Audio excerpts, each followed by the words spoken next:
محمد رسول الله والذين معه أشداء على الكفار رحماء بينهم تراهم ركعا سجدا يبتغون فضلا من الله ورضوانا سيماهم في وجوههم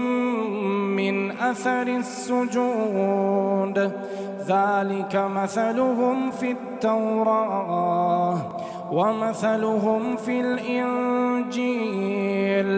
كزرع أخرج شطأه فآزره فاستغلظ فاستوى على سوقه